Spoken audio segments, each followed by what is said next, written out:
la segunda jornada en la Suprema Corte de Justicia de la Provincia de Buenos Aires, el Instituto de Estudios Judiciales.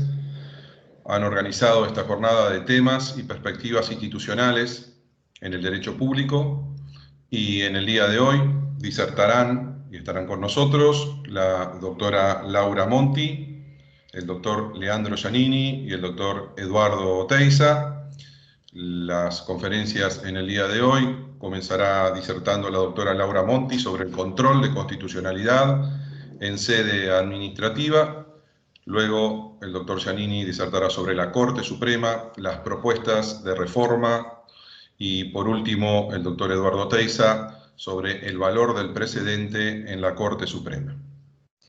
Damos la bienvenida a todos los asistentes. Les recordamos que la modalidad de la jornada es que cada uno de los disertantes utilice aproximadamente unos 30 minutos y con posterioridad daremos lectura a las preguntas más trascendentes que se hayan realizado durante todas las disertaciones, donde podrán responder no solamente el indicado en la pregunta, sino el resto de los disertantes, para poder disfrutar de cada una de las posiciones y opiniones de cada uno de ellos.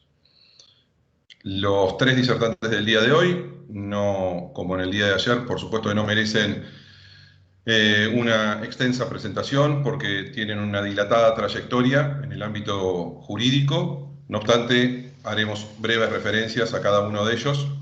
En primer lugar, contaremos con la presencia de la doctora Laura Monti, que es abogada, doctora en Derecho por la Universidad de Buenos Aires, máster en Derecho Administrativo por la Universidad Austral, máster en Derecho y Economía por la Universidad Torcuato Di Tella, es miembro del Instituto de Derecho Administrativo de la Academia Nacional de Derecho y Ciencias Sociales, además de una dilatada y reconocida trayectoria en el ámbito público. Por favor, doctora Laura Monti, la invitamos a su disertación y le agradecemos su presencia. Muchas gracias por la presentación y por haberme invitado al instituto, en especial al doctor Soria, que me transmitió la invitación, y a todos ustedes por estar acá. Veo que hay varios amigos, así que me pongo contenta, además de reunirme con todos ustedes. Bueno, el tema que me tocó es un tema complicado, pero veo que en los últimos tiempos hay bastante debate acerca de esto. Por ejemplo, debatimos bastante en los cursos que compartimos con mi amigo Patricio San Martino. Él tiene sus propias ideas sobre el tema, me ha transmitido y tenido la generosidad de compartir conmigo sus opiniones y material, etc. El control de constitucionalidad, para empezar, unas breves referencias sobre cuál es su contenido tradicional y algunos avances o algunos cambios, se podría decir, o matices actuales. En primer lugar, hablamos de control de constitucionalidad hoy en día y también de control de convencionalidad. Habida cuenta de que todos sabemos que hay tratados de derechos humanos a los que se les ha dado jerarquía constitucional y que nos vinculan. En el control de convencionalidad, lo que se evalúa es la compatibilidad de las normas y de las prácticas y actos internos a la Convención Americana de Derechos Humanos, a otros tratados de derechos humanos que también cuentan con esa jerarquía constitucional, y a la jurisprudencia de la Corte Interamericana de Derechos Humanos. El sistema de control constitucional y convencional en nuestro país no está establecido qué órgano estrictamente lo realiza en la Constitución, pero la jurisprudencia es reiterada en el sentido de que lo hace el Poder Judicial de la Nación, derivado esto básicamente de los artículos 116 y 117 de la Constitución, y la Corte Suprema tiene esta misma postura, como vamos a ver, y por otro lado también se considera, para decir esto, que el artículo 29 y 109 de la Constitución prohíben al Poder Ejecutivo ejercer funciones judiciales. Como esto se considera una función judicial, pues entonces no lo puede llevar a cabo el Poder Ejecutivo. Por otra parte, tradicionalmente todos sabemos, este control de constitucionalidad, de convencionalidad, también agregamos entonces, es difuso, se daba en casos particulares y concretos, no era preventivo sino reparador, es decir, que se llevaba a cabo después de estar en vigencia la norma, y circunscribía los efectos de la declaración de inconstitucionalidad o de inconvencionalidad exclusivamente al juicio en el que se dicta la sentencia respectiva.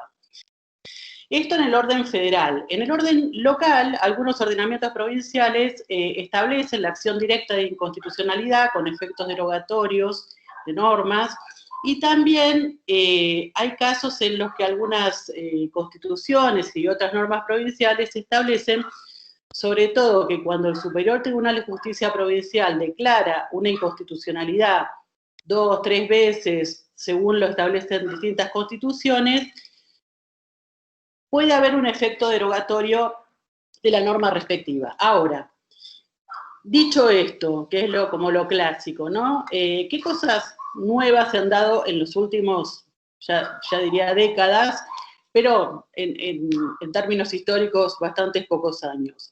En primer lugar, la irrupción, bueno, de los procesos colectivos, la inclusión en el artículo 43 de la Constitución de las legitimaciones más amplias, de la legitimación individual, y bueno, toda la creación jurisprudencial, en especial a partir, en el orden federal, de la jurisprudencia de la Corte en el archiconocido caso Alavi.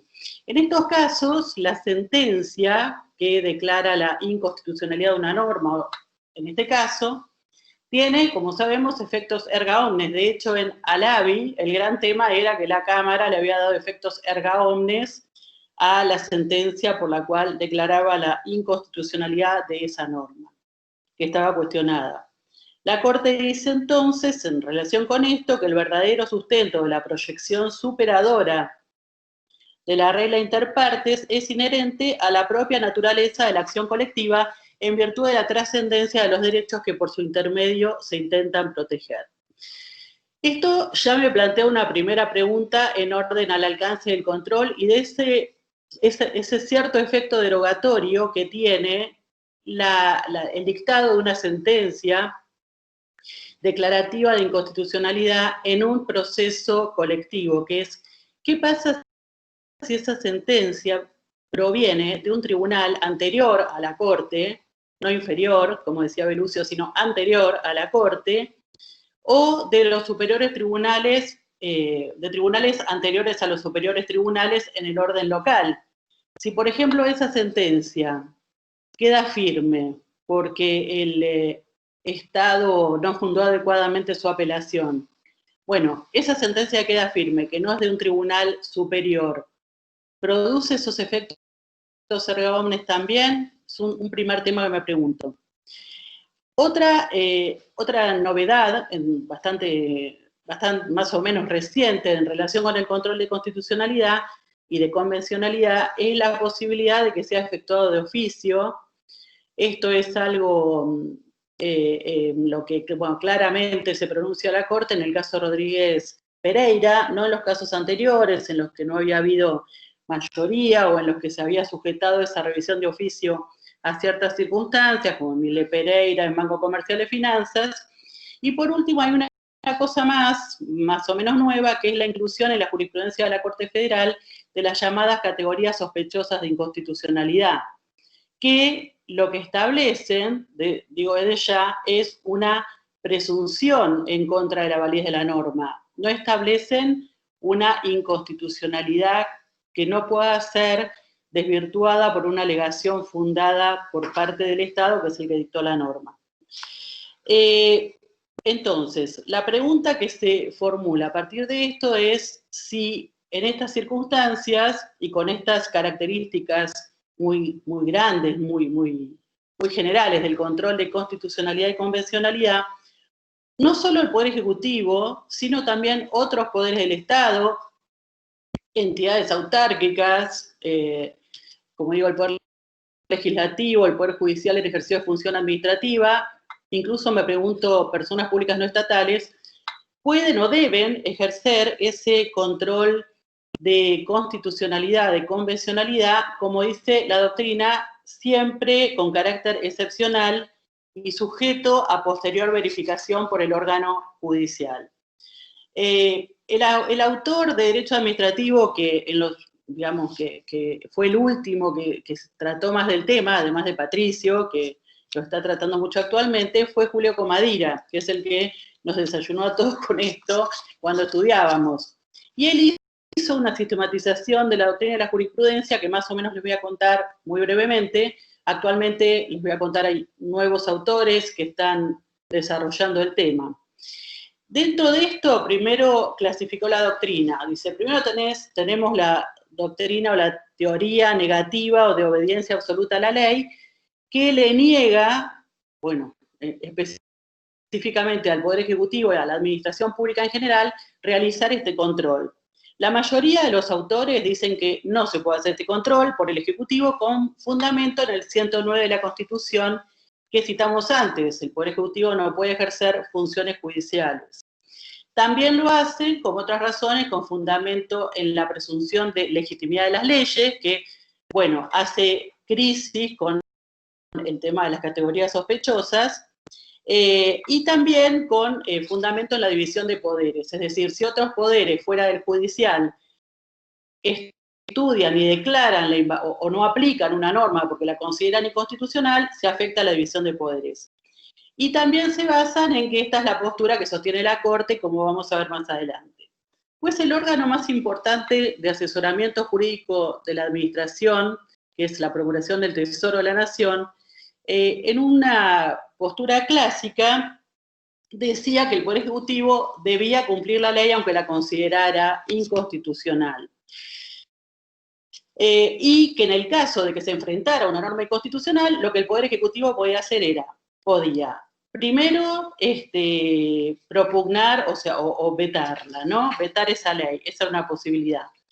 La segunda era, decía, plantear su inconstitucionalidad ante el Poder Judicial de la Nación, lo cual es un poquito relativo, pues justo hoy estaba ahí conversando con un amigo y recordábamos hasta de un dictamen nuestro al que la Corte adhirió, en el que reiteramos la doctrina de que los poderes públicos no pueden plantear la inconstitucionalidad de las normas. Y la Corte, como les digo, en el año 2009, en un caso AFIP sobre casación, adhirió a ese dictamen, con lo cual esto de que el Ejecutivo plantee la inconstitucionalidad judicialmente se complica, salvo creo en algún caso extremo al que me referiré después. Y la otra es proponer su derogación ante el Congreso de la Nación. Esas eran como lo taxativo que podía hacer el PEN, ¿no? Más adelante, cuando Marienhof fue procurador del Tesoro, empezó a aplicar su propia teoría de que el Poder Ejecutivo no podía declarar la inconstitucionalidad, pues eso era el Poder Judicial, pero sí podía no aplicar la norma, lo cual siempre es condenado por la Corte Federal. La Corte dice que no puede ni siquiera hacerse una interpretación que equivalga a prescindir del texto legal. O sea, que no se puede no aplicar una norma si no se la declara previamente inconstitucional, ni tampoco distorsionársela con una interpretación de modo de no aplicarla, ¿no?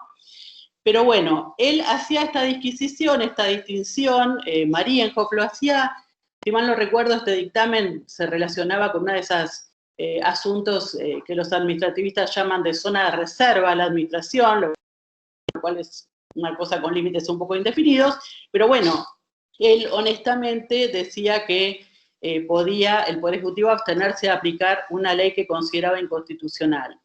Decía que esto podía ser en varios casos. El primero era cuando había una manifiesta e indudable violación legislativa de facultades constitucionales del Ejecutivo.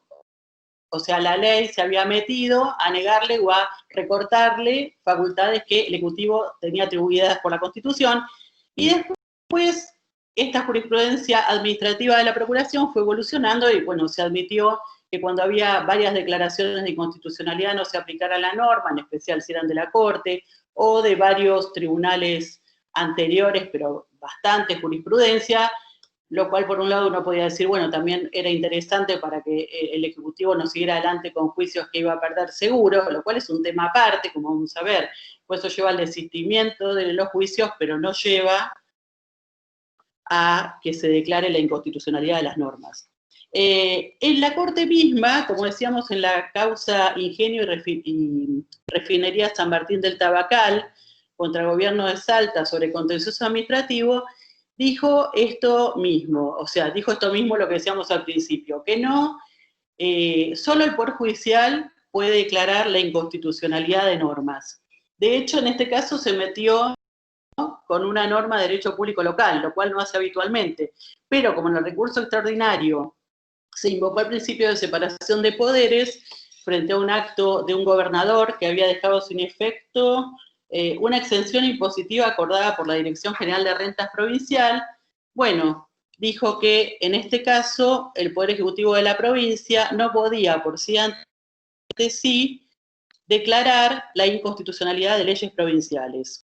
La Corte dijo entonces que cualesquiera sean las facultades que corresponde reconocer al Poder Administrador para dejar sin efecto actos contrarios a las leyes, por ejemplo, revocar un acto administrativo, revocar un contrato administrativo, me imagino, no cabe admitir que sea de su resorte, me encanta todo el resorte, el declarar la inconstitucionalidad de estas. Aceptar semejante tesis importaría desconocer que el Poder Judicial es en última instancia el único habilitado para juzgar la validez de las normas dictadas por el legislativo y admitir en consecuencia que pueda el poder residir y concentrarse en una sola sede, o sea, que haya la suma del poder público condenada por el 109 de la Constitución Nacional. Esta jurisprudencia fue reiterada más adelante en varios fallos, uno de ellos muy conocido es Provincia de Mendoza contra la Nación Argentina, en el que se extendió esta posibilidad, esta restricción total a los decretos. De hecho, hay un caso que fue bastante famoso en su momento, de la década del 90, el caso Pirelli Cables, en el cual la Corte dice, el Poder Ejecutivo, judicialmente, no puede plantear la inconstitucionalidad de sus propias normas, o sea, no solo de las leyes, sino de sus normas. Si sus normas no le gustan, bueno, las derogará, pero no la puede plantear para que no se aplique. En doctrina, como les decía, la postura generalizada es, tanto entre administrativistas como entre constitucionalistas, es que el Poder Ejecutivo no puede hacer esto, no puede declarar la inconstitucionalidad, no puede no aplicar la ley, que por eso es un poder ejecutivo, como dice Sagüez, porque ejecuta, aplica la ley. Bueno, tengo acá la doctrina de todos ellos, más o menos, Videgain, Dromi, etcétera, Vidar Campos. Vidar Campos se refería a los casos en que haya una grosera, una patente inconstitucionalidad, lo cual, bueno, es cuestión a veces de quien lo dice, ¿no es cierto? Pero bueno, nadie puede dejar de citar al gran profesor Vidar Campos. Linares, un gran administrativista y constitucionalista, se pronunciaba también en contra de esta posibilidad. En la actualidad estuve leyendo artículos de varios profesores, bueno, de Patricio, Teneb, Muñoz, de Gaetano, Coronel de la Torre, Méndez, Duperat Morelato, Mayer Portela, Boca Conesa, toda gente más de estas generaciones que se pronuncia en favor, por generalizar, por decirlo, que todos hacen precisiones muy interesantes, sobre la posibilidad de que sí se lleve a cabo esto, de que sí se efectúe este control. Entonces, dicho todo esto, mis conclusiones y sobre todo mis dudas, porque esto creo que trae más perplejidades y más cuestiones que otra cosa, digamos, los que propugnan que el Poder Ejecutivo no aplique la ley inconstitucional, como Julio Comadira, dicen que está bien que, como dice la Corte, ya en última instancia, o el Poder Judicial, si se quiere, en última instancia, sea el que controle la validez. Ella es la intérprete final de la Constitución, lo mismo en los órdenes locales. Pero esto no obsta a que antes de eso haya otros órganos del poder que puedan hacerlo. Y que lo puedan hacer cuando la inconstitucionalidad surja en forma razonablemente evidente, que exceda el marco de lo opinable, que haya una declaración de la Corte por la inconstitucionalidad de una norma, que haya reiterada doctrina judicial, todas estas cosas que hemos dicho antes.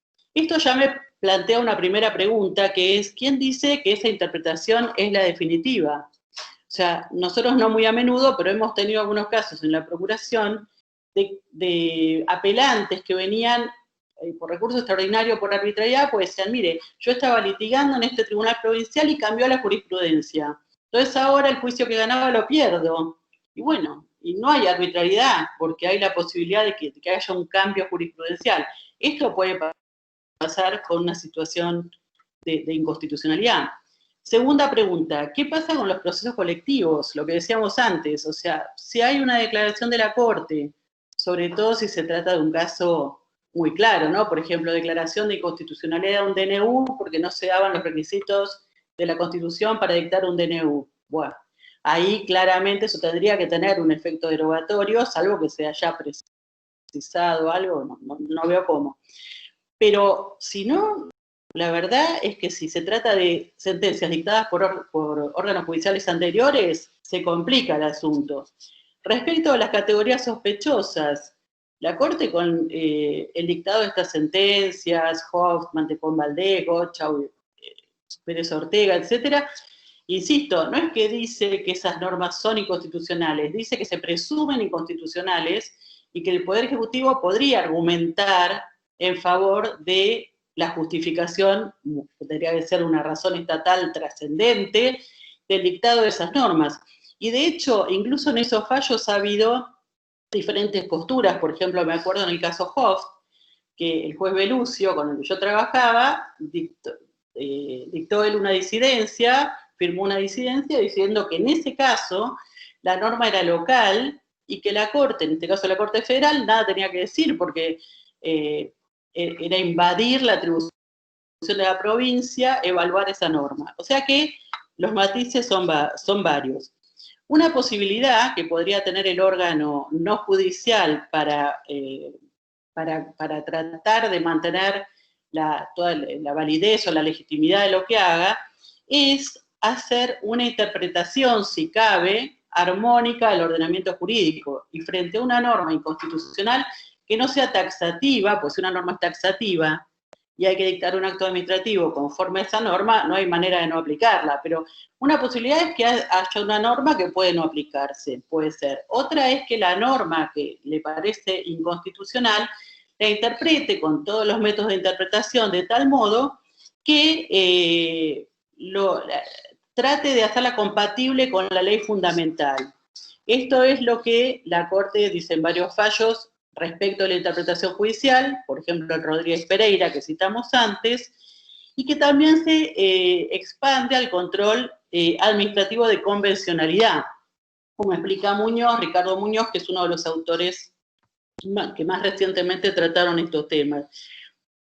Ellos hablan en cuanto al control de convencionalidad de su carácter constructivo, que obliga a interpretar en forma armonizante y adaptativa el derecho doméstico, de conformidad al pacto de su interpretación, y que ese control, esa interpretación constructiva o armonizante implicaría no dejar en manos de órganos no judiciales la facultad de no aplicar una regla interna, sino de hacer una integración normativa. No aplicar la norma interna lo llaman control de convencionalidad represivo. Entonces, esto, como decía antes, siempre y cuando sea posible hacer esa interpretación sin prescindir del texto legal por medio de un atajo, y que lo cual esto también se torna imposible, como decía, cuando la norma es taxativa. O sea, si hablamos siempre de inderogabilidad singular de los reglamentos, también tenemos que hablar de inaplicabilidad singular de las leyes, o sea, de que eso está vedado. ¿Por qué? Porque se afecta gravemente el principio de igualdad. De hecho, en sede administrativa siempre uno está discutiendo el valor del precedente, si uno tiene derecho al precedente. Bueno, imagínense si esto se expandiera. O sea, para una persona se hace una interpretación, para otra, y bueno, ¿y dónde está la igualdad? ¿Dónde va a parar? Si hay interpretaciones distintas de distintos organismos, un orden de apelaciones como el de la justicia puede servir para otorgar efecto vinculante a los precedentes de la Corte, pero eso no sucede así en sede administrativa. Los que propugnan el control de convencionalidad por todos los órganos y como consecuencia la no aplicación o la declaración de inconvencionalidad, y bueno, podríamos decir inconstitucionalidad también, creen hallar la fuente en fallos de la Corte Interamericana de Derechos Humanos, como Hellman, a partir de Hellman, García Ibarra, Petro Urrego, creo que es de febrero de este año. Pero yo la verdad es que leí esos fallos, y bueno, ya hace unos años cuando salió Hellman nos pasó lo mismo hablando con alumnos en Tucumán. Esos fallos no dicen eso, o sea, esos fallos lo que dicen es que todos los órganos del Estado tienen que controlar, en este caso, la adecuación convencional de las normas. Pero no dice que no las apliquen, o sea, que por eso no las apliquen. Fíjense lo que dice la Corte. Dice, cuando un Estado es parte de un tratado internacional como la Convención Americana, todos sus órganos, incluidos sus jueces, están sometidos a aquel. Esto los obliga a velar porque los efectos de las disposiciones de la Convención no se vean mermados por la aplicación de normas contrarias a sujeto y fin, etc. Y dice que esto lo deben hacer todos los órganos estatales, evidentemente en el marco de sus respectivas competencias y de las regulaciones procesales correspondientes. O sea, como siempre, la Corte Interamericana resguarda y respeta los ordenamientos locales. No dice que todo el mundo puede evaluar la constitucionalidad o convencionalidad, entonces no la aplico. O sea, dice, de acuerdo con sus competencias, de acuerdo con las regulaciones de cada Estado.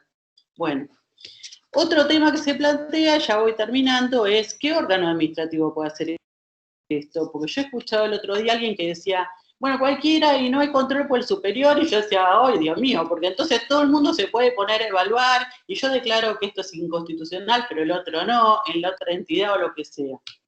Entonces, creo que como también dicen algunos autores, en todo caso, la decisión tendría que emanar del presidente de la Nación, si se admitiera esto, o al menos contar con su autorización expresa.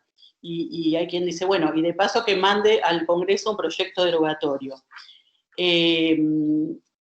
Así como, de lo que sí estoy segura es de que el presidente de la Nación, como dijimos antes cuando hablábamos de la postura de Marienhoff como procurador del Tesoro, podría evaluar la inconstitucionalidad de normas que le restrinjan su competencia constitucional. Por ejemplo, cuando uno habla de la declaración de inconstitucionalidad de oficio por los jueces, siempre un profesor nuestro nos decía, antes de que se hablara de eso y de Emile Pereira, las disidencias de Faiti Belucio, en diversos casos, se decía, la Corte declara de oficio la inconstitucionalidad de normas que cambian su competencia originaria, que por ejemplo la amplían, porque preserva su propia competencia. Bueno, acá el Poder Ejecutivo, bueno, la Corte lo podía hacer porque declaraba ella la inconstitucionalidad de oficio. Acá el Poder Ejecutivo no lo podría hacer para esta postura restrictiva, que me parece que comparto, pero sí podría hacer dos cosas. Una es plantear judicialmente el asunto, porque acá, si bien está, digamos, Estado contra Estado, como si yo me demandara a mí misma, ¿no? El Poder Ejecutivo demanda al Poder Legislativo, pues hay una ley que le restringe su competencia constitucional. Hay un precedente de la Corte, que es el de Facultad de Ciencias Médicas de la Universidad Nacional de La Plata contra la Universidad Nacional de La Plata, del 2008, en el que la Corte admitió que un órgano, una facultad, demandara a otro órgano, de la persona de la que es parte, de la Universidad de Buenos Aires. O sea, que un órgano de la persona demande judicialmente a la persona, lo cual no está admitido en ningún caso. ¿Y por qué lo admitió? Porque entendió que la universidad había invadido las competencias legales de la facultad. Bueno, acá el legislativo, en el caso que planteo, puede haber invadido las competencias constitucionales del Poder Ejecutivo.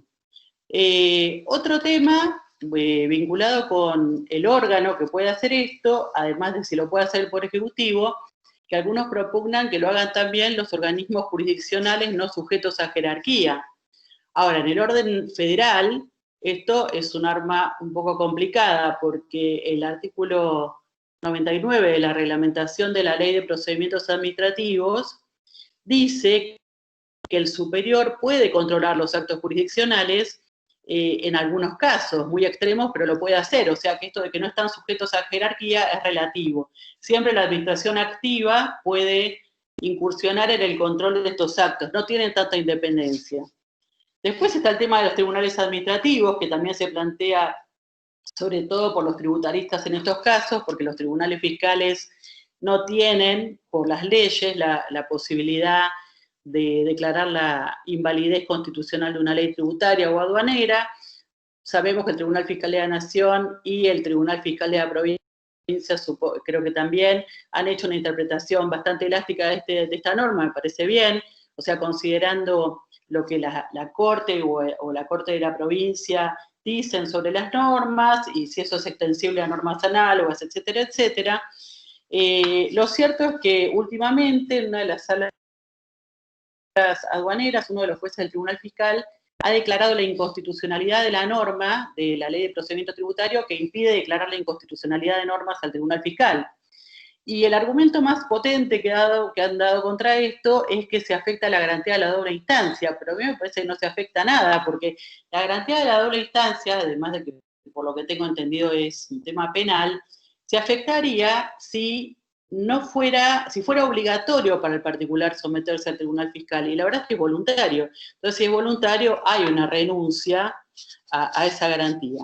Por último, ¿qué es lo que dicen aquellos que dicen que efectivamente el Poder Ejecutivo o la Administración u otros órganos del Poder, ¿por qué no? Poder Legislativo, el Poder Judicial, entidades autárquicas, personas públicas no estatales que ejerzan cometidos públicos, etcétera, todos los que propugnan que todos estos puedan ejercer ese control y no aplicar normas, etcétera, etcétera, o dictar actos contrarios a las normas, dicen que, bueno, que ahí igual hay una responsabilidad involucrada, que todo esto se puede solucionar, que la decisión administrativa nunca podrá ser definitiva, que la evaluación de la legitimidad será palabra final de la justicia, que tampoco esa decisión tendrá efectos derogatorios de la ley, que el control puede ser administrativo, puede ser judicial, incluso generar responsabilidad al Estado, por el Congreso, por vía del juicio político, etcétera.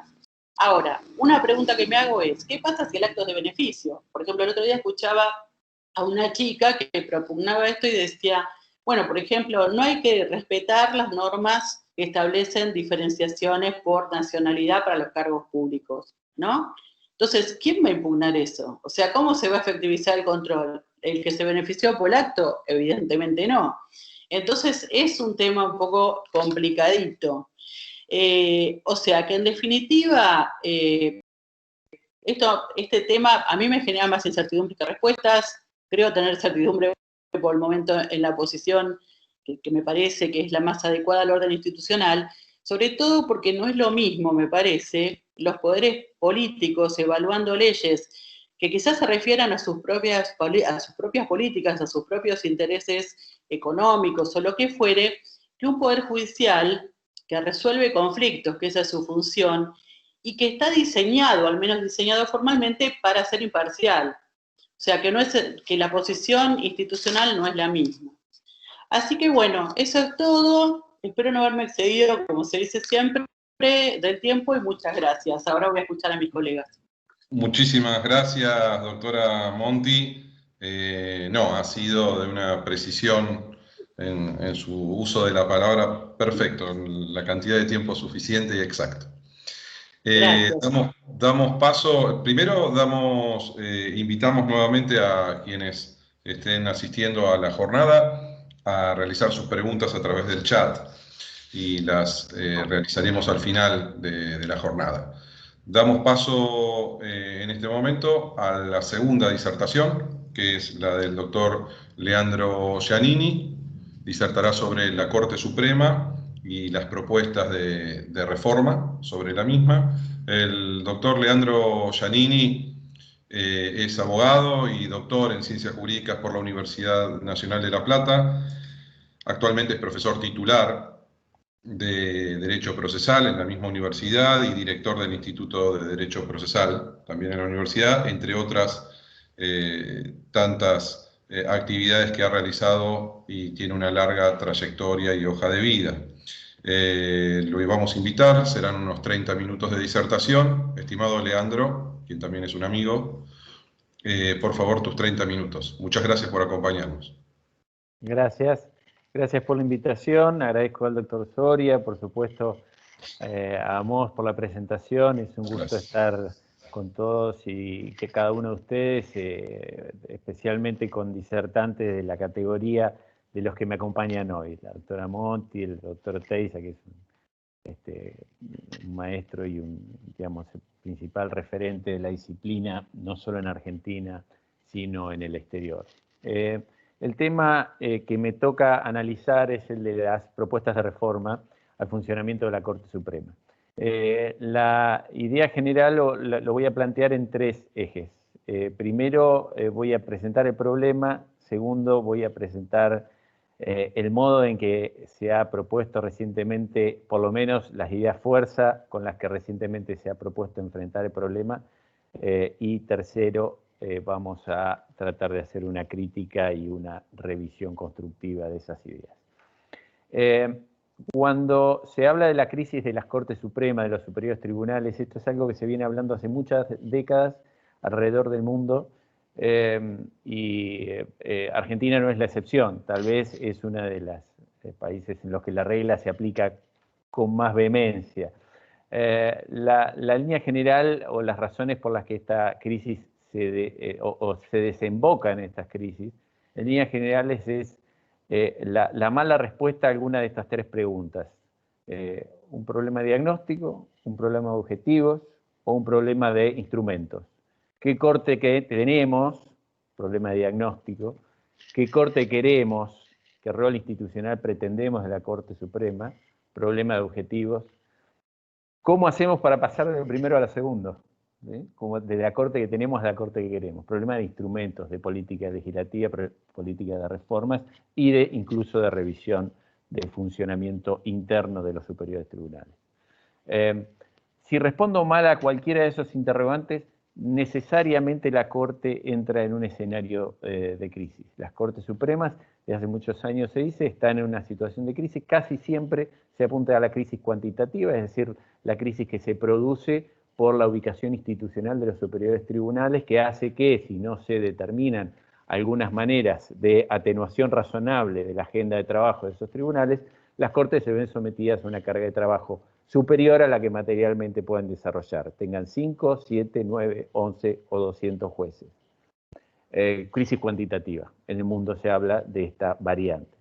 También vengo desde hace años insistiendo que hay otra forma de crisis, que es la crisis cualitativa, que no necesariamente depende de la primera. Es decir, la sobrecarga de trabajo obviamente produce desvío de las finalidades institucionales de un superior tribunal. Hay una relación estrecha entre la sobrecarga y la crisis cualitativa, el desvío de las funciones institucionales, pero hay desvío de funciones institucionales aún en cortes que no están colapsadas y hay discusiones intensas sobre el rol institucional que esos superiores tribunales tienen que tener, aún en cortes que resuelven entre 100, 200 o menos de 1000 casos al año. Nuestra Corte resuelve el año pasado, 2019, 29.000 causas, casi 30.000 causas.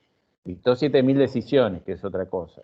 En las estadísticas, en los artículos, algunos de los artículos que se ven, se insiste en que nuestra Corte resuelve 7.000, 7.200, 8.000 causas. Eso no es así. Resuelve con 7.000, 7.200 decisiones entre 14.000, 8.000, 14.000 o 29.000 causas, dependiendo del año, la característica repetitiva de las controversias que se llevan a sus estrados, etc. Después vamos a ver un poco más de esto, porque es un tema importante, es un problema importante. Entonces, hay una doble crisis cuantitativo-cualitativo que ha sido abordada de distintas maneras en el derecho comparado, intentado atenuar el derecho comparado de distintas maneras, mecanismos de sobreproducción, de superproducción, producir más para tratar de estar al día, lo que en líneas generales produce un colapso distinto, que es el colapso cualitativo de la calidad de la producción jurisdiccional y transforma a los tribunales superiores, como decía Tarufo y Chiarloni. Tarufo desaparecido lamentablemente, el gran maestro desaparecido lamentablemente la semana pasada, en un almacén, decían ellos, un almacén de ramos generales, un supermercado donde uno encuentra todo lo que quiere y todo lo contrario también. Es decir, la parte busca un sumario que le sirve para denunciar exceso ritual, la otra parte encuentra un sumario que le sirve para decir que el exceso del exceso ritual no puede ser tolerado por el sistema de justicia, y así tantas otras oportunidades. Es decir, yo hallo todo lo que quiero en una producción excesiva. Entonces, si produzco más, mecanismo cuantitativo para atender la crisis cuantitativa, en general afecto o desequilibro al tribunal en términos cualitativos. Entonces, hay muchas maneras, algunas tradicionales, algunas modernas, algunas cualitativas, otras cuantitativas, pero en líneas generales, ¿sí? Los sistemas que funcionan son los que responden bien a esas tres preguntas, es decir, los que pudieron hacer un buen diagnóstico, los que saben, los países que saben qué tipo de corte quieren, qué rol institucional quieren para su corte, y que diseñan buenos instrumentos para lograr que una corte deje de hacer lo que hace para pasar a hacer lo que debe estar haciendo. Recientemente se ha hecho una propuesta muy conocida que se ha divulgado en el Consejo Consultivo de Reforma del Poder Judicial y Ministerio Público, que tiene algunas líneas de base, algunos documentos generales sobre aspectos de diagnóstico que en definitiva remiten en general a otras fuentes y algunas ideas fuerza que deberían orientar la reforma. No está claro si el diagnóstico es exactamente compartido por todos sus integrantes y por todas las fuentes utilizadas. Yo diría de todos modos que sí se puede decir que nuestro diagnóstico sobre la Corte Suprema es un diagnóstico compartido en algunos de los perfiles generales más importantes. Sabemos que tenemos una Corte Suprema con muchos roles, es decir, una Corte ambigua, como decía, un vértice ambiguo, como decía Tarufo.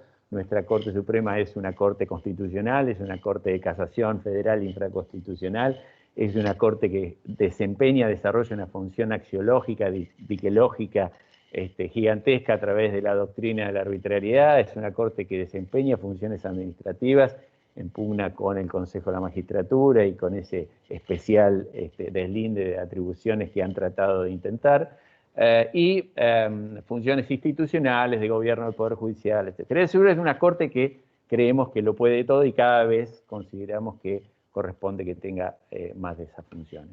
Y son 5 jueces que resuelven entre 8.000 y, como vimos, 29.000 causas.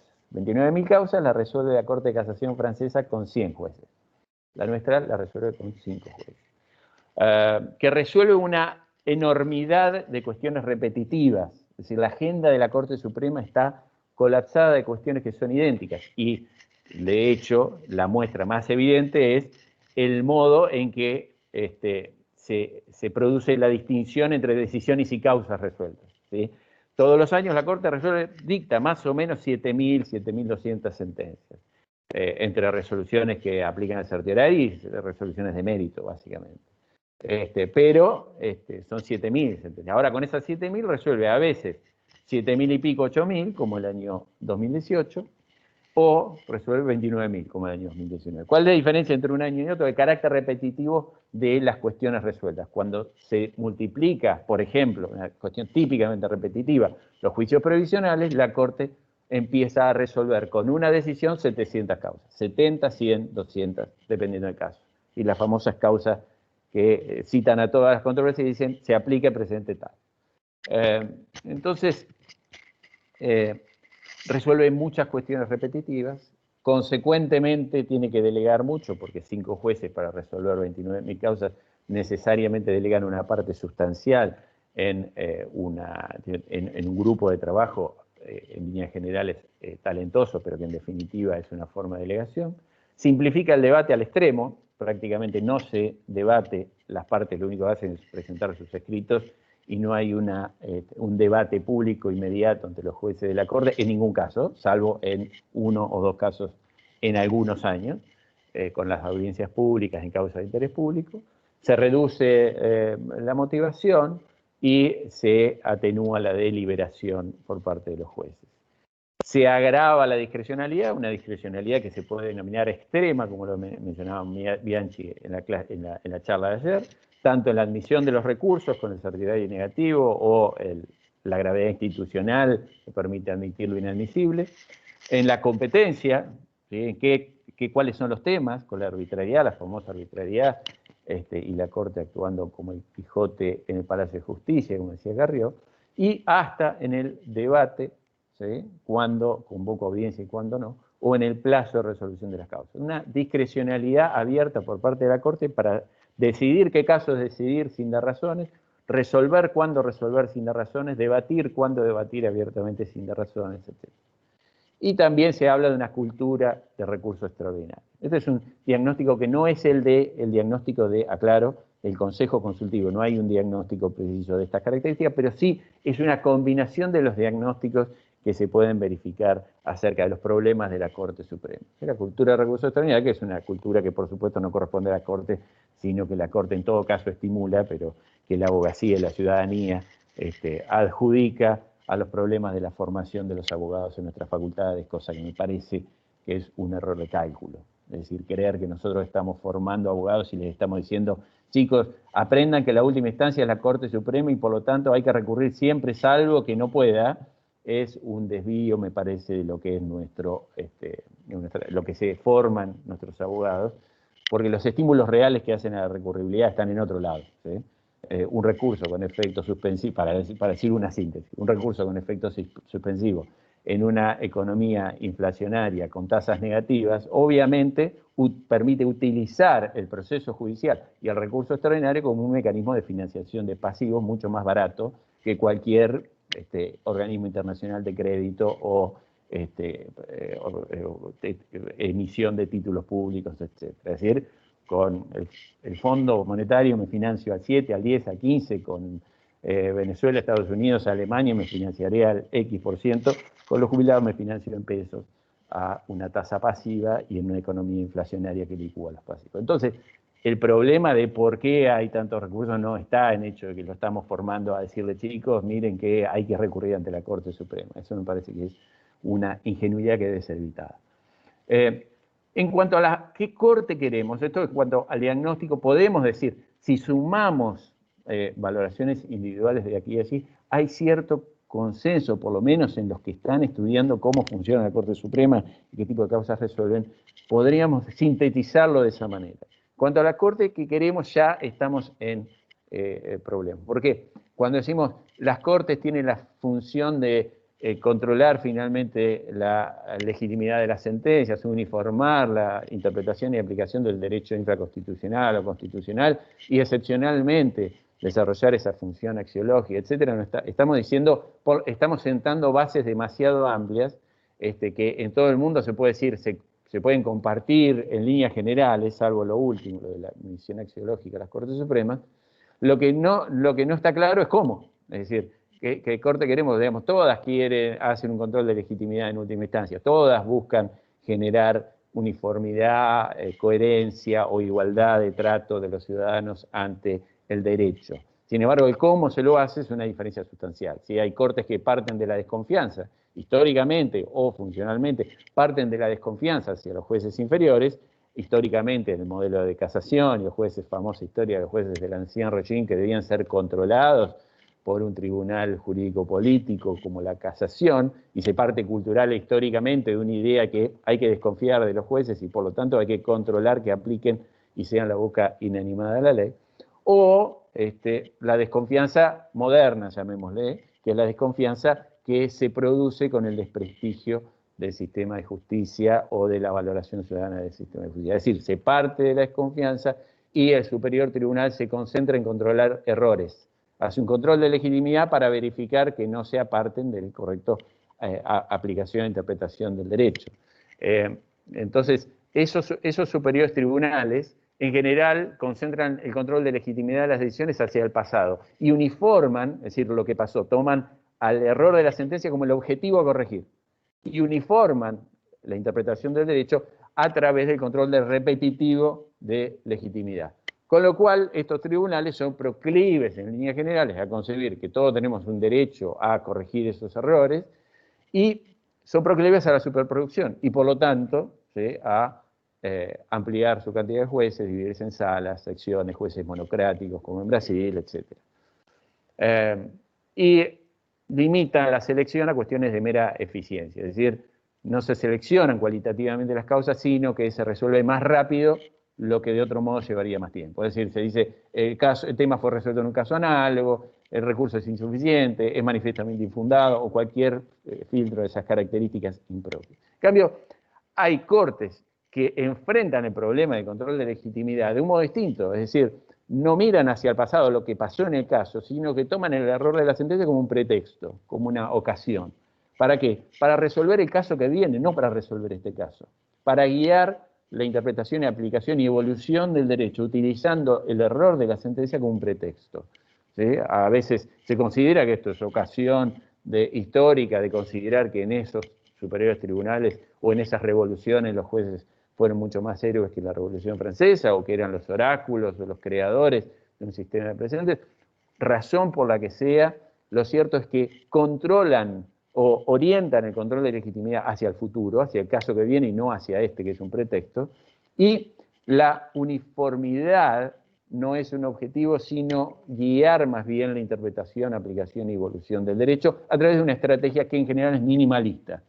Se resuelve de menos y con pocos casos se puede guiar la interpretación, aplicación y evolución del derecho. Lo que facilita, por supuesto, los modelos de selección basados en criterios particularmente discrecionales, cualitativos, flexibles, que le permiten a las Cortes decidir qué caso decidir sin prácticamente dar razones eficientes para ello.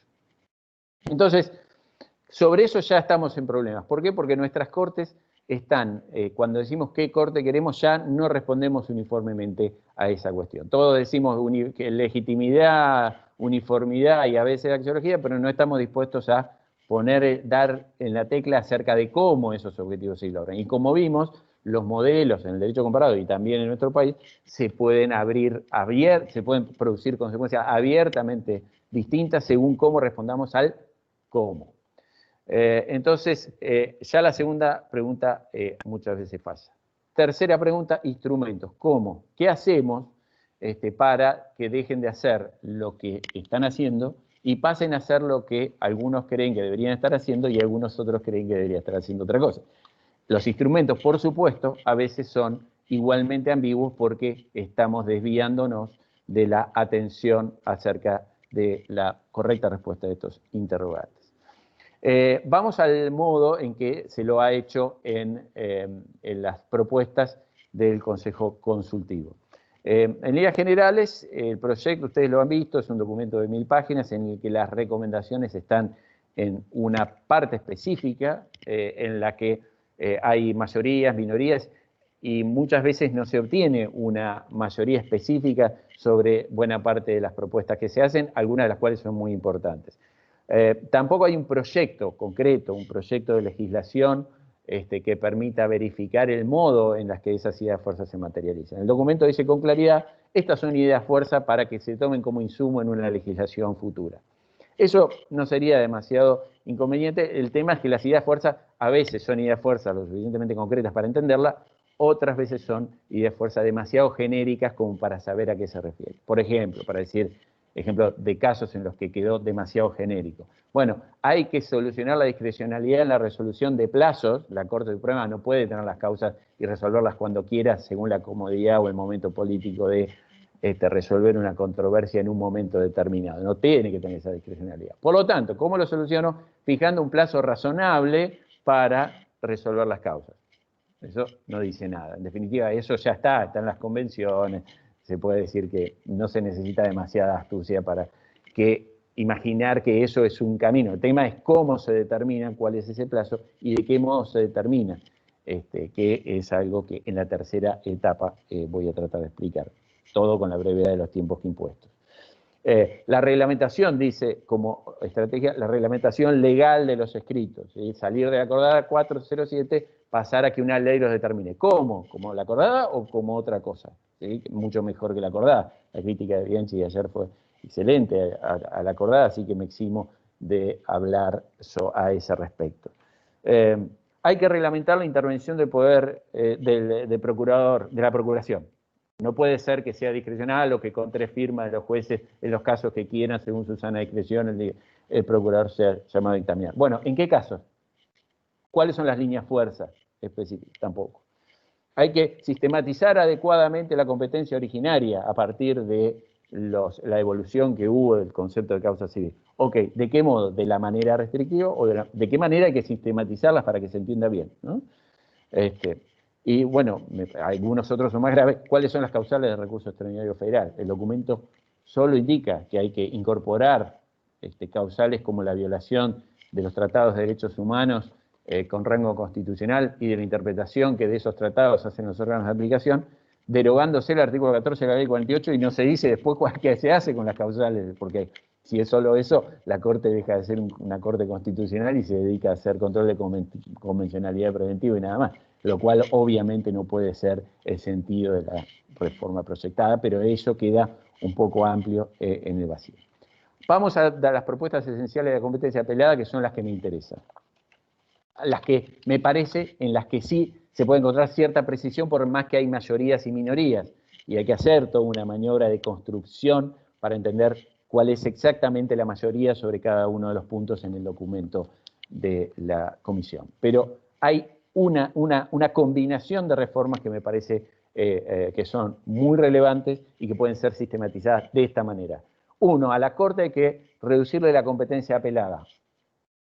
1.1 si quieren, eliminando el recurso ordinario, correcto, nadie entiende cómo todavía existe legislado un recurso que permite a una Corte Suprema revisar los hechos del caso, revisar el derecho común, etcétera, solo porque el Estado Nacional sea parte y la cuantía o el monto sea excesivo. Ya lo dijo la Corte en Anadón y lo declaró inconstitucional, y previamente para el recurso ordinario de previsional, que se hará un escándalo, en Iscovich. Ok, la reforma es correcta, no va a tener ningún impacto porque solo quedan recursos ordinarios residuales a partir del caso Anadón. Pero está bien, hay que derogarlo.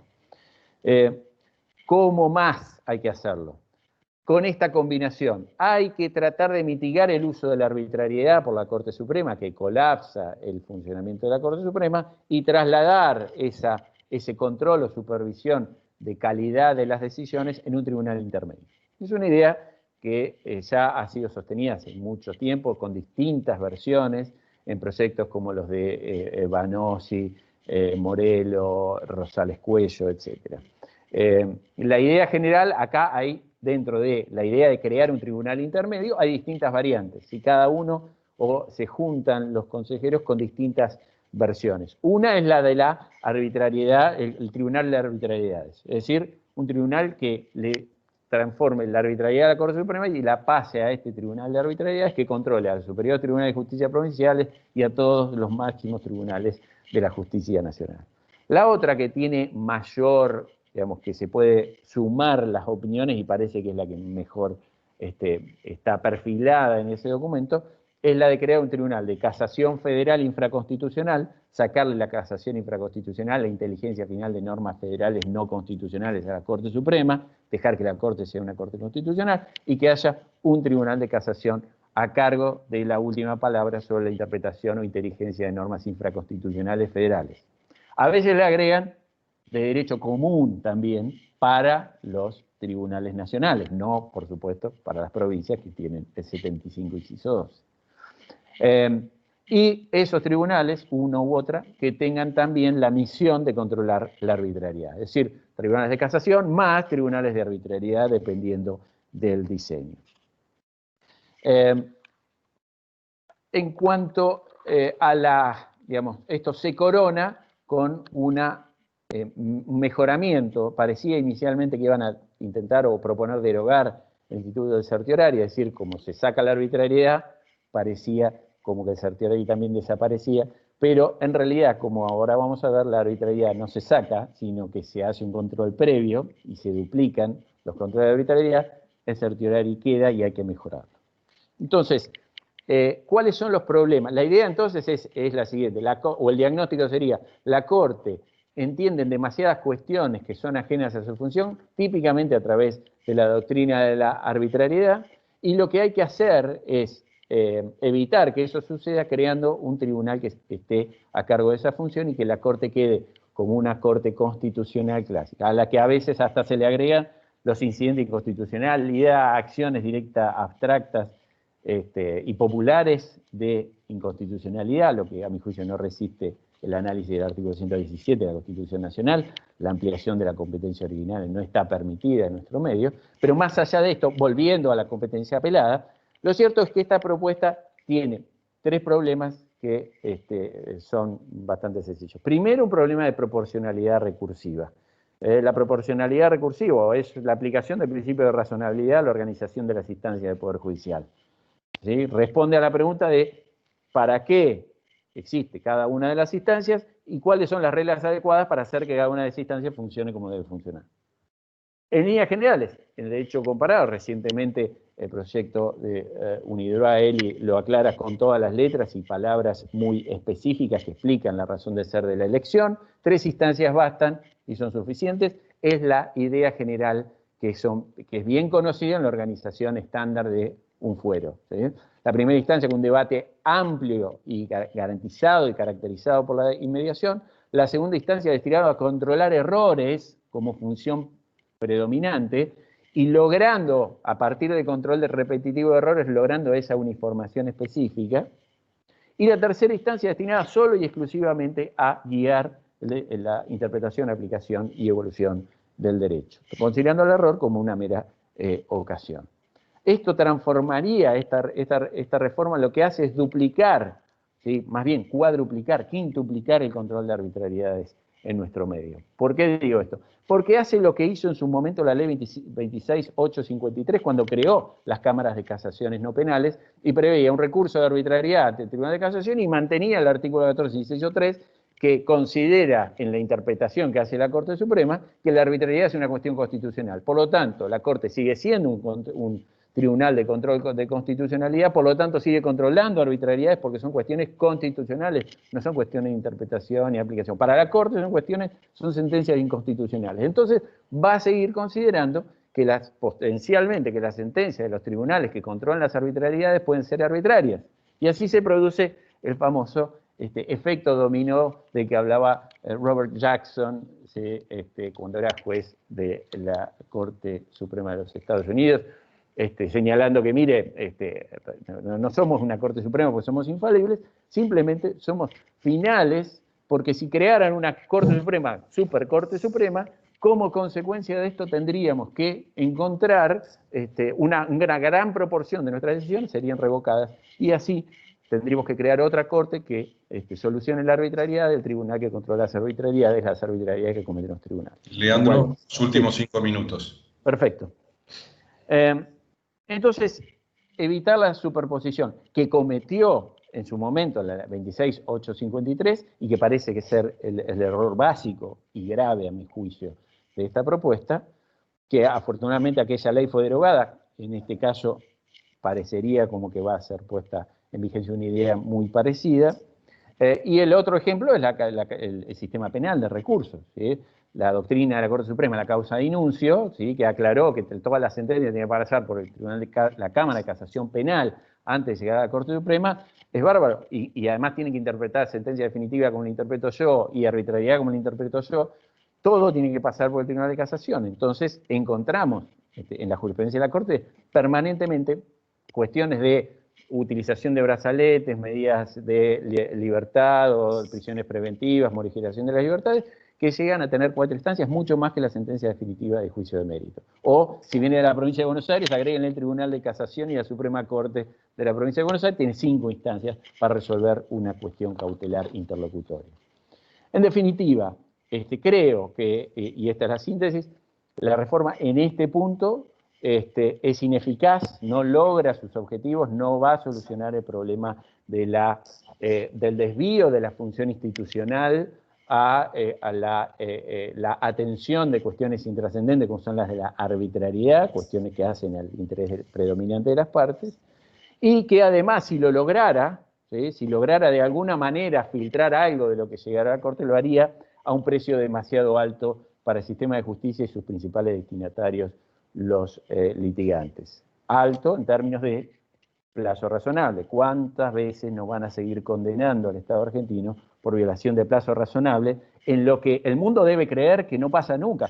5, 6 veces nos pasó que Argentina los procesos duraron 16 años. No, nos damos vuelta y resulta que es lo que pasa todos los días. Y vamos a crear una instancia más.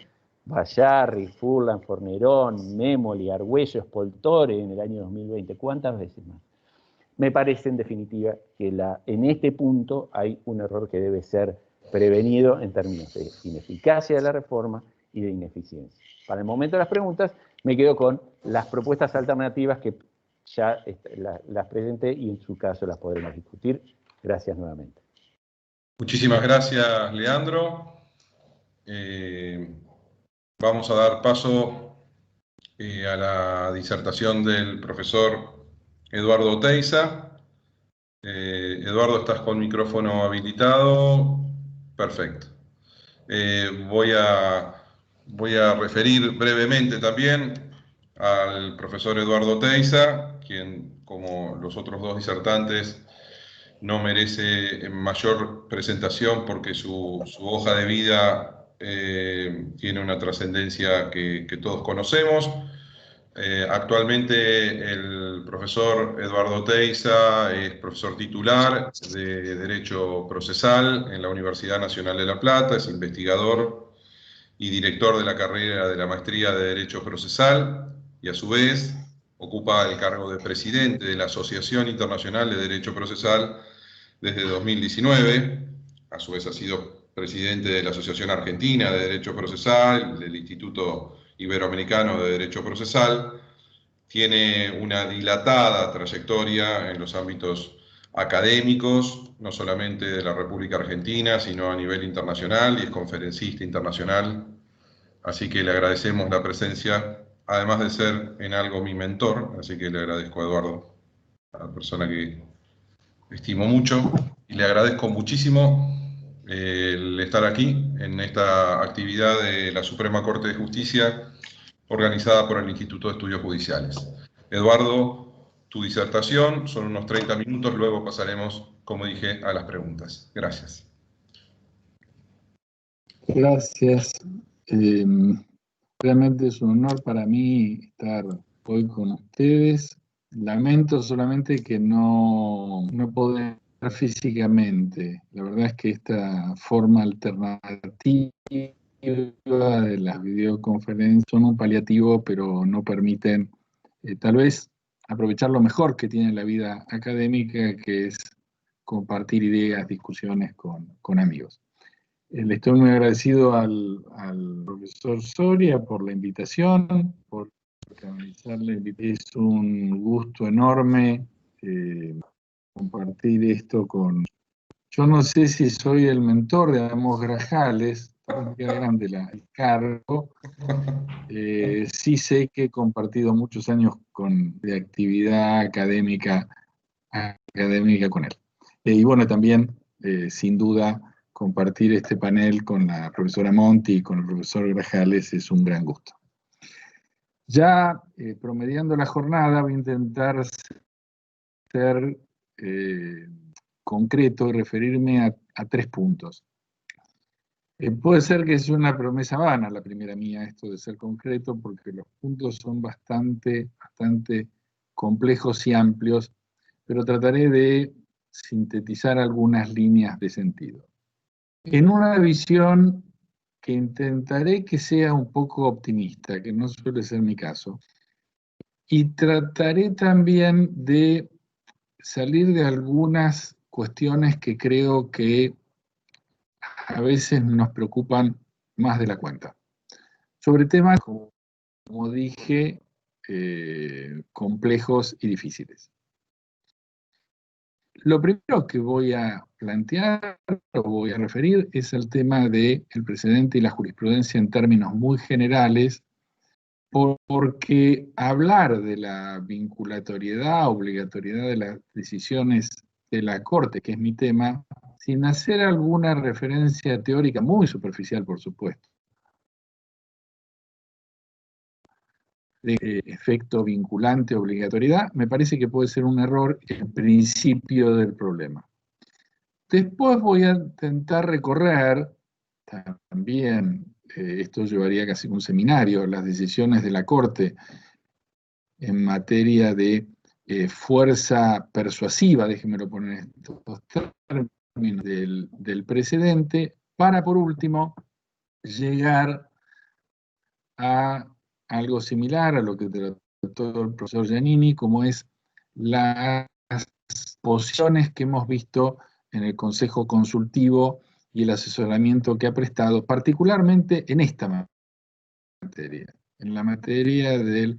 Por eso me parece muy oportuno discutir estas cuestiones hoy con ustedes y haberlo puesto como punto del programa el tema de la vinculatoriedad del presidente, porque es un tema que lo tenemos enfrente, que está próximo, y claro, tendríamos, creo yo, que ver con alguna profundidad mayor. Y no condenarnos al dilema, para mí el falso dilema, sobre si la jurisprudencia es vinculante. Tal vez esto sea nada más que una quimera, esto de la vinculatoriedad del presidente, tal vez sea la misma ingenuidad que se tuvo con respecto a un derecho cerrado que no admitía interpretaciones y que la ley sola bastaba para generar el derecho. No eran necesarias las lecturas que hacían los jueces sobre los textos normativos, sino que simplemente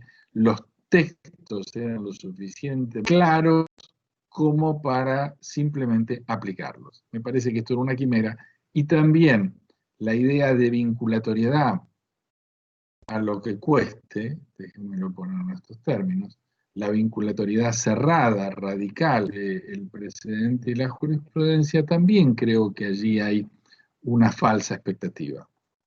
Falsa expectativa que tiene sus razones, obviamente. Hay una aspiración en términos valorativos del ordenamiento jurídico de igualdad, de certeza, de justicia, de coherencia, de estabilidad, y la homogeneidad de la jurisprudencia, la quietud de la jurisprudencia, parecieran ser factores que promueven estos anhelos, el anhelo de igualdad, de certeza, justicia, coherencia y estabilidad.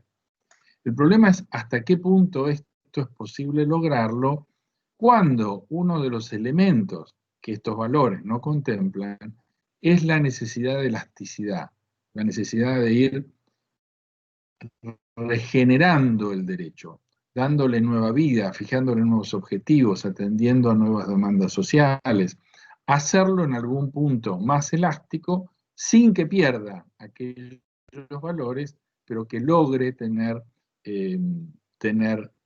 la flexibilidad necesaria. Está claro que es un tema de teoría general, es un tema de filosofía en el fondo, pero desde el punto de vista de la actuación de los tribunales, las cortes, es necesario acercarnos a una respuesta. Desde mi punto de vista, hablar de una obligatoriedad a secas, hablar de una decisión vinculante a secas, es un error. Se pierde de vista la idea de movilidad. Yo recuerdo hace unos años que en México, por ejemplo, la Corte Suprema Mexicana votó esto, votó: ¿son obligatorias las decisiones de la Corte Interamericana? Voto porque sí o voto porque no. El problema es demasiado complejo para votarlo porque sí o porque no. El problema tiene muchas variantes y hay una relación entre los hechos y la aplicación normativa que forzosamente, creo yo, hay que tener en cuenta, o es imprescindible tener en cuenta. Voy a algunos ejemplos que demuestran que el precedente, ni siquiera en los lugares que han hecho una cultura del precedente, como en Inglaterra, son tan así, son tan radicalmente seguidos. El stare decisis es una doctrina sin claudicaciones.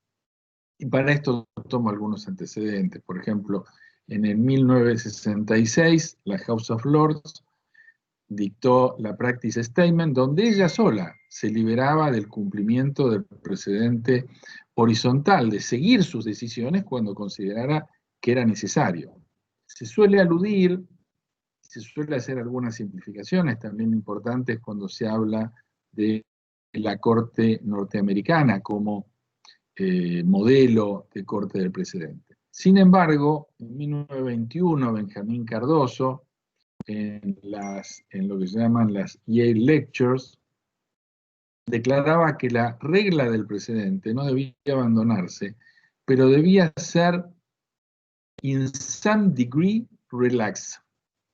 Debía ser relajada en algún punto, y que el precedente no debía seguirse cuando resultase incoherente con el sentido de justicia o con el bienestar público.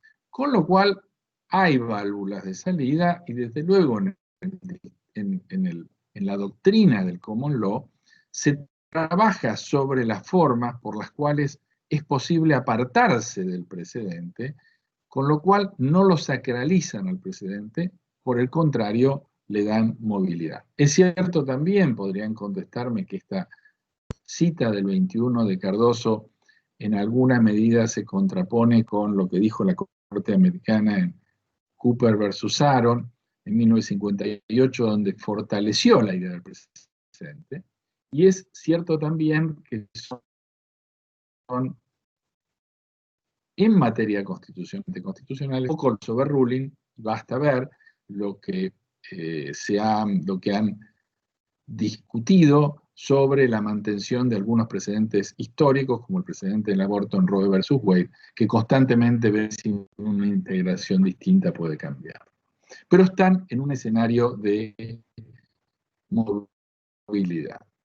En el civil law pasa algo similar. La Corte de Casación italiana, en una decisión del 2015, por ejemplo, niega la aplicación del stare decisis en Italia, aun cuando se pronuncien las secciones unidas del tribunal, con lo cual relaja esta regla. Y si bien tenemos las máximas que son aplicadas en los casos, estas máximas también toleran excepciones y una lectura dinámica del derecho. Lo mismo ocurre con las máximas en México, lo mismo ocurre con la doctrina legal de Colombia, lo mismo con las súmulas en Brasil. No es posible encorsetar el derecho. Pero sí, cuando uno compara ambos sistemas, advierte que el tratamiento que los sistemas culturales del civil law o del derecho, sí, bien digo, del civil law o derecho continental europeo o incluso nuestro derecho, tienen una visión del precedente y de la jurisprudencia bastante distinta. Nosotros no prestamos tanta atención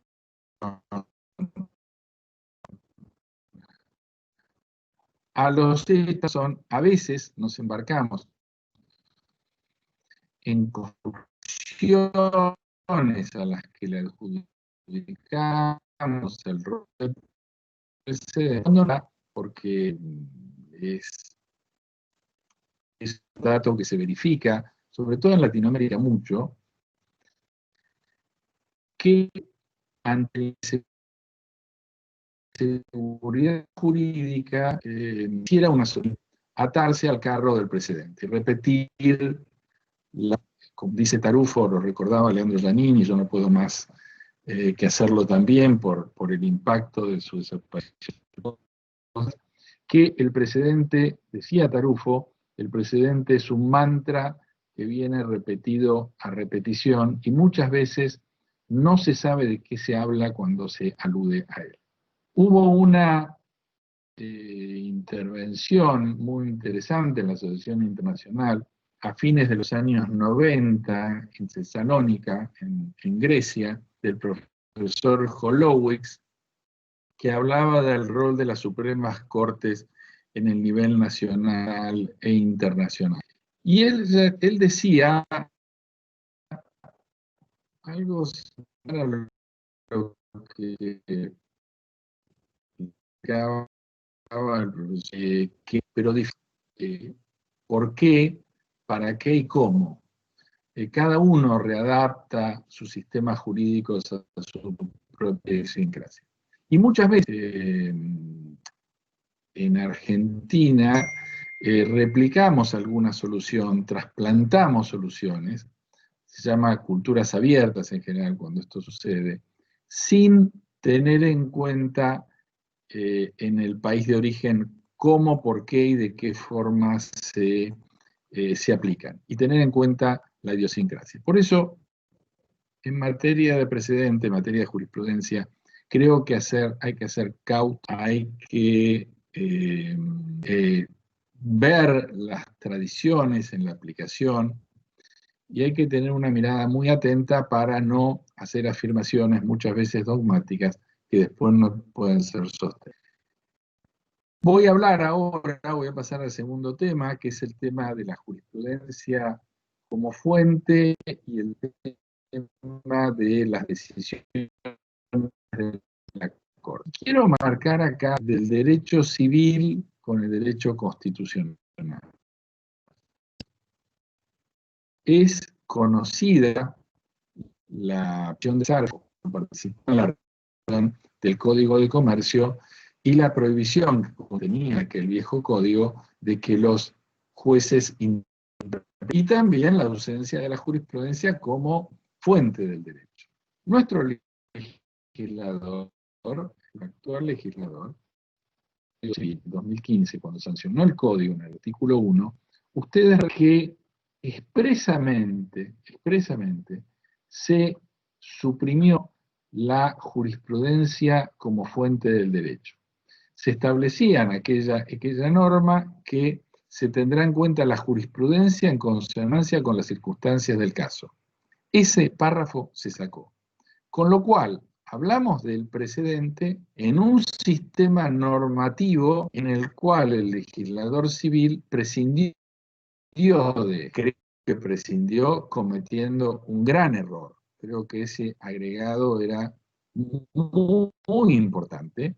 Es muy la acción de los jueces al relaborar desde el punto social. Pero no puedo dejar de ver que el Congreso hace muy poco dictó un código civil que prescindió de este concepto, y más aún, ni siquiera cuando reformaron algunas normas hicieron referencia a esto.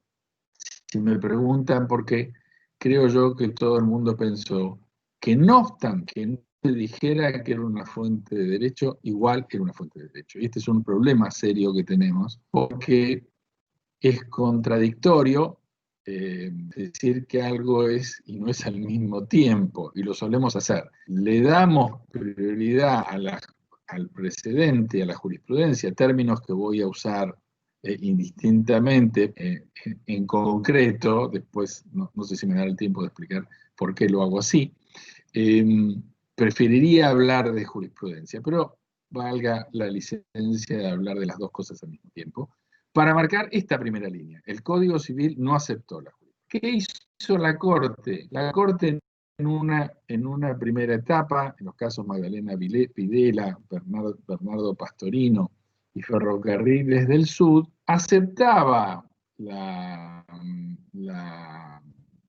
que se pudieran apartar los jueces de la jurisprudencia de la propia Corte. Hubo una línea muy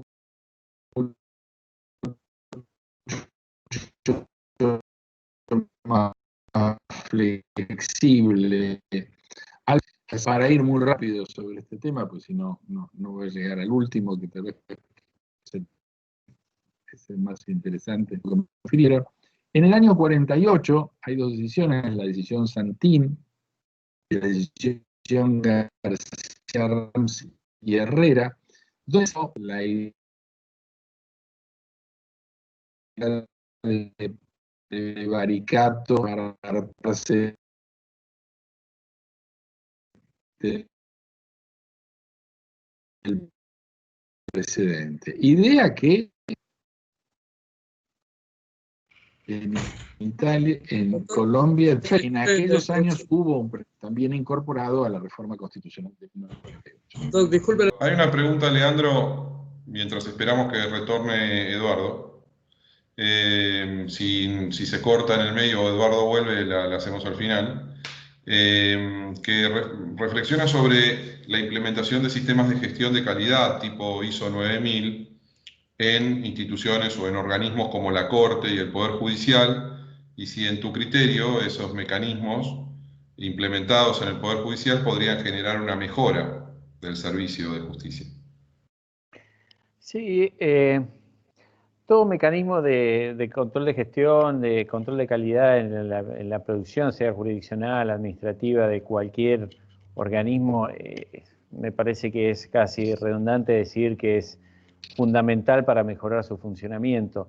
El asunto es no trasladar automáticamente la idea de que con eso se resuelven los problemas, sino que se ordena adecuadamente el protocolo de trabajo para alcanzar esos objetivos. Es decir, esos instrumentos nos logran orientarnos a que planifiquemos bien, a que definamos bien los objetivos, a que midamos bien los procesos y que por lo tanto podamos supervisar adecuadamente todo el protocolo de trabajo y en un tiempo razonable verificar si estaban bien los objetivos que nos fijamos o hay que fijar otros, y si estaban bien los instrumentos que diseñamos para alcanzar esos objetivos o hay que pensar en otros instrumentos. O sea, me parece una excelente manera de ordenar ese proceso, pero es insuplantable, insustituible los adecuados recursos aplicados a ese proceso, además de la certificación, etcétera, ¿no? Bien. Y una segunda cuestión que vos dejaste latente dentro de tu disertación, al final proponiéndolo para el final de la jornada, es una serie de... usaste una parte importante de tu tiempo para hacer una crítica constructiva, digamos, de las propuestas, pero dejaste una serie de propuestas como para poder realizar, ¿no? Desde tu óptica, que pudieran mejorar. Si pudieras decir algunas. Sí, claro, por supuesto, con gusto. Además están presentadas por escrito, probablemente formen parte de los anexos documentales que posteriormente se publiquen acerca del debate que se dio en esta materia.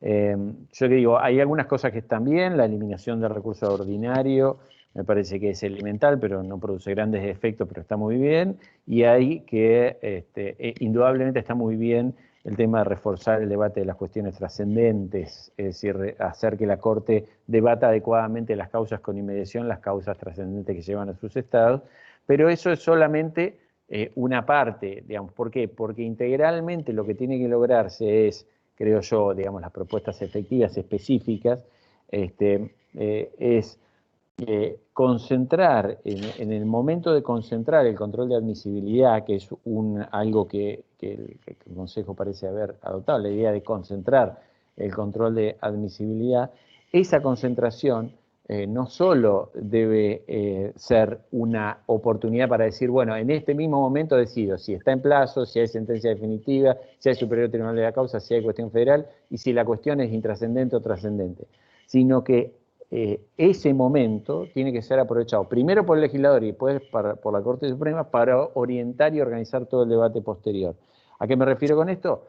Hay que determinar cuáles son los parámetros que permiten, uno, definir la trascendencia de las cuestiones y dos, resolver por qué y cuándo una cuestión intrascendente puede ser discrecionalmente admitida. Lo primero no es discrecionalidad, es interpretación, diseño de un concepto jurídico indeterminado. En lo otro, la Corte puede autodeterminar las razones por las cuales considera que un caso intrascendente de todos modos puede llevar a ser decidido el caso. Para lo primero están fijados esos parámetros, están establecidos en esa propuesta, y para lo segundo también están establecidos parámetros que puedan guiar esa discrecionalidad que la Corte tiene como pauta de autodeterminación que la puede hacer. Repito, no para decir que un caso es trascendente o intrascendente, sino para decir cuándo un caso intrascendente puede de todos modos ser oído. Ahí quiere hacer un aporte Laura Monti y después continúas, Leandro. Profesora, su palabra sobre el tema que es sumamente interesante. Sí, yo lo que quería decir es que desde mi experiencia en la Corte, de cuando trabajé en la Corte, el recurso ordinario es fundamental. O sea, a uno le puede parecer que hay una cuarta instancia, ordinaria, lo que fuere, pero muchos casos muy relevantes han merecido sentencias muy importantes de la Corte, y en lo que es la Iskovich, que es el tema de los juicios previsionales, miles y miles de juicios, y el ordinario solo le retrasaba la decisión a los jubilados cuando ya había un montón de jurisprudencia en su favor o lo que fuere, ok. Para el tema de los juicios en los que el Estado es parte, que el ordinario lo puede interponer tanto el Estado como el particular, o sea que no es un tema en favor del Estado.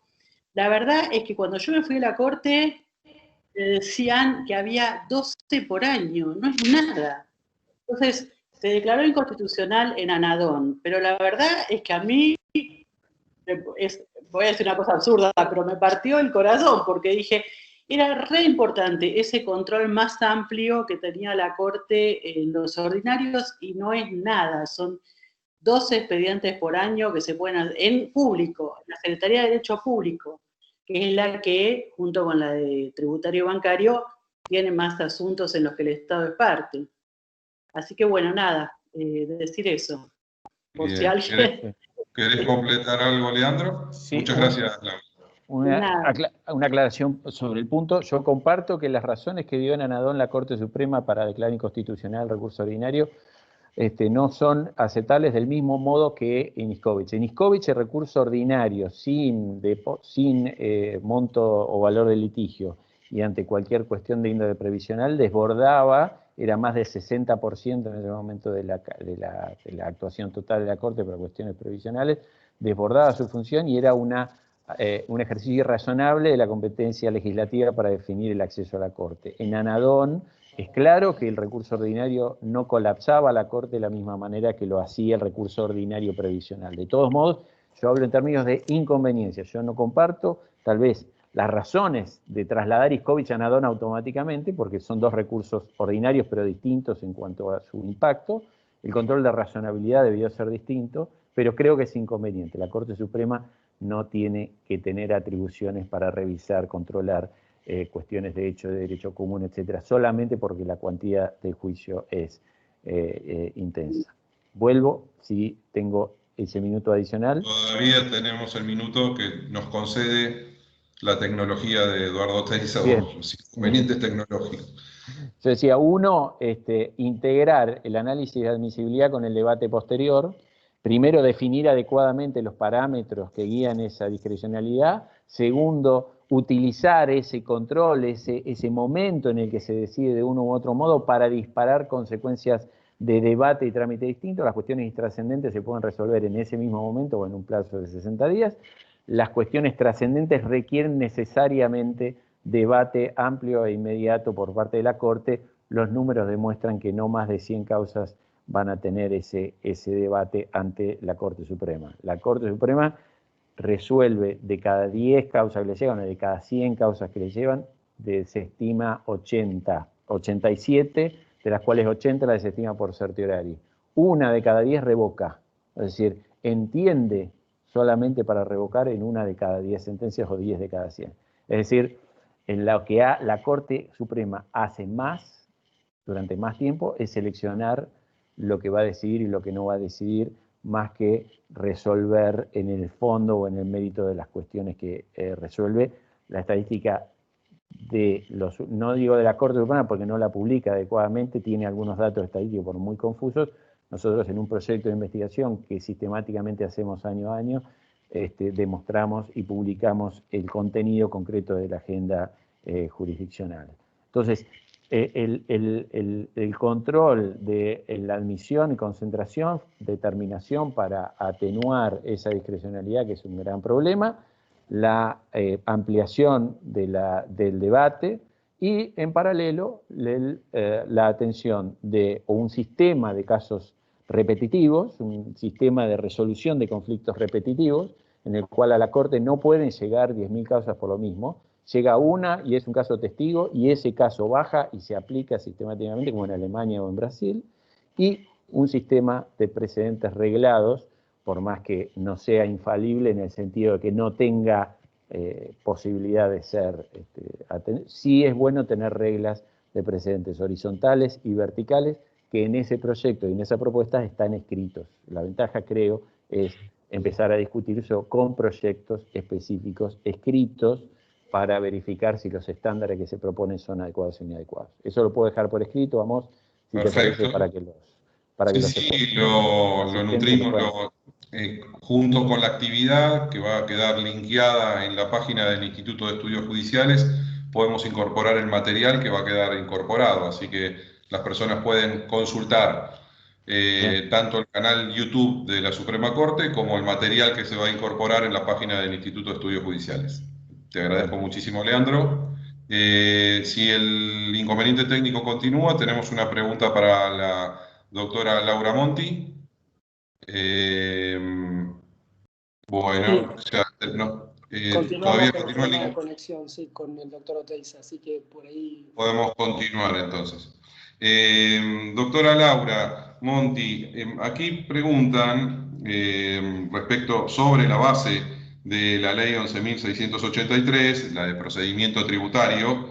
En el artículo 185 de la ley nacional se sostiene que no se podrá, digamos, contener un pronunciamiento respecto de la falta de validez constitucional de las leyes tributarias o aduaneras y reglamentaciones, a no ser que la jurisprudencia de la Corte Suprema de Justicia de la Nación haya declarado efectivamente la inconstitucionalidad de las mismas, en cuyo caso se podrá seguir ese criterio interpretativo o esa interpretación.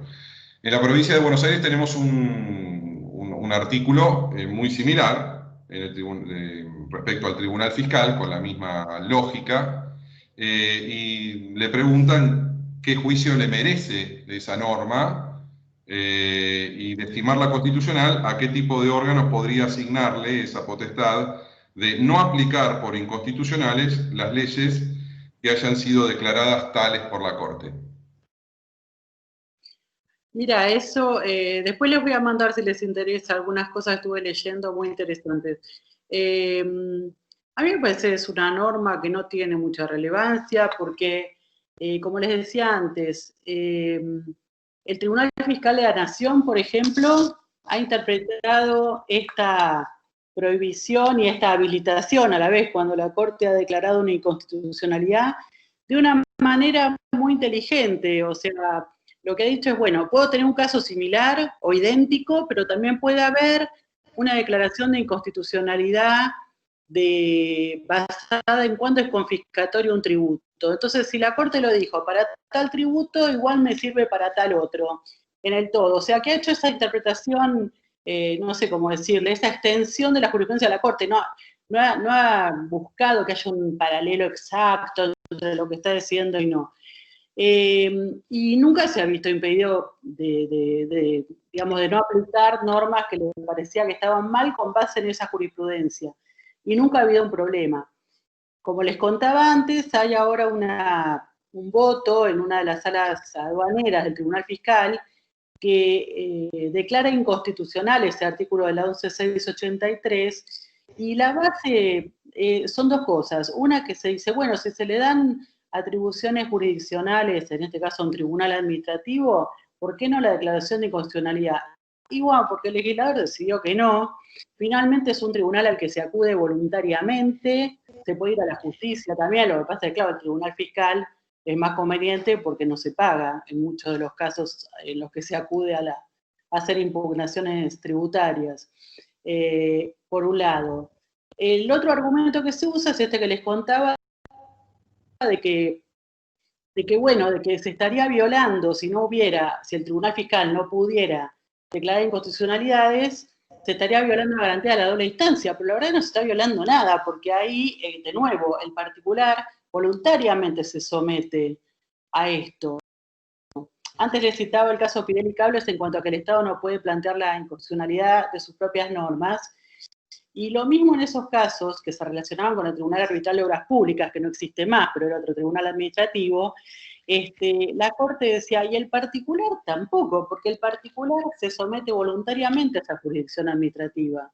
Entonces, si pierde, entre comillas, una garantía es porque quiso, y renunció voluntariamente a un derecho que, en definitiva, redunda en algo patrimonial, no es un derecho fundamental, ni carece de asesoramiento letrado, ni nada que lo ponga en una situación de vulnerabilidad. Entonces, la verdad es que no me parece una cosa gravísima el tema, para nada. De hecho, por lo que estaba yo hablando con uno de mis amigos que sabe muchísimo de tributario, él me decía que en el Tribunal Fiscal hubo un solo precedente que se llama Gypsy, de hace muchos años, en el que el tribunal dijo que podía hacer esto, de extender la doctrina de la Corte en otras materias, por ejemplo, en cuanto a la confiscatoriedad de un tributo a otro, pero que en ese caso rechazó la demanda por falta de prueba de la fiscatoria. Así que, digamos que ni siquiera el mismo tribunal se ha hecho mucho problema por esto. No hay, creo que hay un precedente más, pero tampoco muy, muy relevante. O sea, nadie se rasgó las vestiduras por eso. Pero igual es un par de artículos muy lindos que leí. Bueno, continuamos esperando a ver si está el doctor Oteiza en línea. Si no, tenemos una pregunta inclusive pendiente para el doctor Oteiza, pero sí, Laura. Quizás ¿Cómo sigamos no, con las Laura? preguntas porque persiste el problema. Sin ánimo de ser plomo, es que a mí lo que yo veía en esos casos de ordinarios, de recursos ordinarios, es que lo que se decidía y lo que estaba en juego era muy importante para la comunidad. O sea, más allá de si hay muchos, hay pocos. Eso lo dije aparte, porque yo dije, cuando me dijeron 12, dije, no te puedo creer, pues yo por suerte tenía asignados muchos de esos para estudiar. Y la verdad es que ha habido sentencias trascendentes, y no nos engañemos, o sea, cuando un tribunal decide y nadie lo va a controlar en nada. Ahora, si hay está más relajado en muchos casos. Si hay una posibilidad de que en un caso horroroso y en el que esté involucrada quizá mucha plata, haya un control, tornando a la corte o a quien sea como un tribunal más revisor, y hay un cuidado mayor. Lo mismo cuando está interesado el orden público. La misma Corte ha sorteado hasta convenciones entre las partes. En el caso de José Cartelone, ha hecho, bueno, si hay un tema de arbitraje y no se puede ir más que por recurso de nulidad a la justicia, pero el mismo laudo afecta al orden público, pues es una barbaridad, se tiene que poder habilitar la apelación, no solamente el recurso de nulidad, sino la apelación en general. O sea, como que hay cosas que son muy importantes y en las que, o temas muy relevantes, casos muy pocos, en los que se justifica que un tribunal final como la Corte, por lo menos en el orden interno, haga otra visión. O sea, yo lo que veía era terrible, que eran casos como los que en su momento justificaban el per saltum como contra ciertas cautelares que dictaban jueces de primera instancia y que afectaban gravemente a la comunidad. Y no llegaban muchos a la Corte, llegaban re poquitos de esos per saltum, pero todos eran un espanto. En todos ellos la Corte en el día, me acuerdo, los resolvía y revocaba. Una maravilla, o sea, una cosa así es muy buena para las instituciones, para la gente, para la democracia, para todo. Por eso es que me partió el corazón. Me parece muy bien. Creo de todos modos, final. creo de todos modos que para eso está la gravedad institucional y la arbitrariedad en el recurso extraordinario federal. No se necesita una regla que permita un reexamen de hecho, prueba y derecho común ante la Corte Suprema en una nueva instancia ordinaria que replica lo mismo que hizo una Cámara, sino que frente a situaciones horrorosas, graves, excepcionales, manifiestas, palmarias, como todos los adjetivos con los que siempre magnificamos cierta clase de errores y permitimos el acceso a un superior tribunal excepcionalmente en situaciones como esa, para eso están esas doctrinas, creo, de excepción, pero dentro del recurso extraordinario. Por eso el recurso ordinario, insisto, es inconveniente.